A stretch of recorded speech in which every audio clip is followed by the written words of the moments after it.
Jonathan Swan, it's another stunning interview on your part. And it's almost Trumpian in that section in which you confront her with the facts. The fact is there wasn't any fraud in Georgia or Florida or Arizona. So it has nothing to do with the specifics of these laws.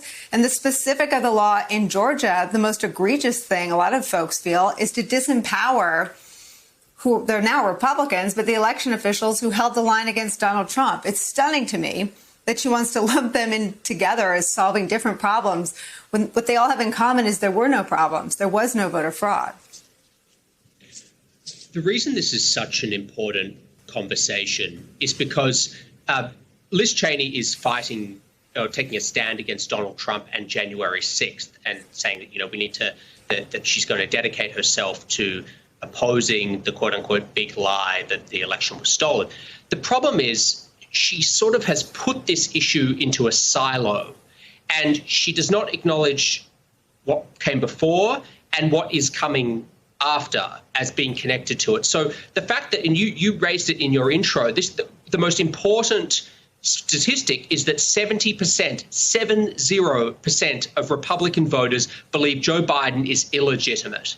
And that didn't happen just because Donald Trump said a few things in 2020. This is the result of many years of the Republican Party talking about voter fraud, educating its electorate that this is a rampant problem, that people in the inner cities are voting 4 times, illegal immigrants, all these different things. That's the context. She doesn't acknowledge any linkage between that and what we're seeing right now.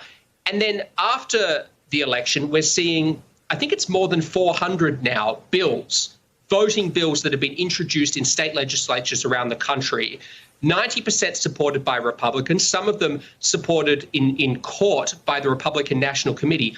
Why is the Republican Party doing such a broad-scale effort if it was not something that they thought was in their self-interest and beneficial to them? It really beggars belief to sort of say that these things aren't connected.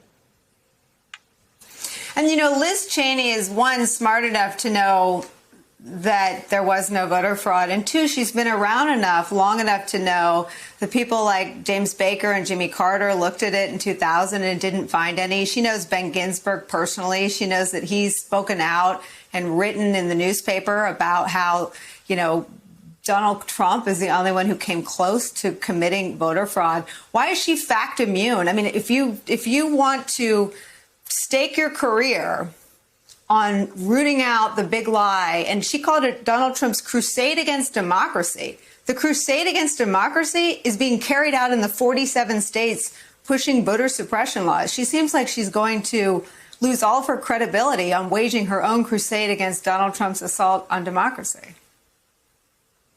Well, it did surprise me that she would not acknowledge any link between because there manifestly is. I mean, there's no way that you can plausibly argue that all of these state legislatures, Republican-controlled state legislatures, just out of a burst of spontaneous inspiration individually around the country, a flowering of concern at unprecedented levels, with no attachment whatsoever to the fact that the most powerful and influential Republican in the country has been telling everyone that there's voter fraud, and that some of these bills, some of them, not all of them, some of them have measures that are designed to deal with some of the problems that Trump has said exist. So it's really it's a bit of a stretch to try and divorce these two things.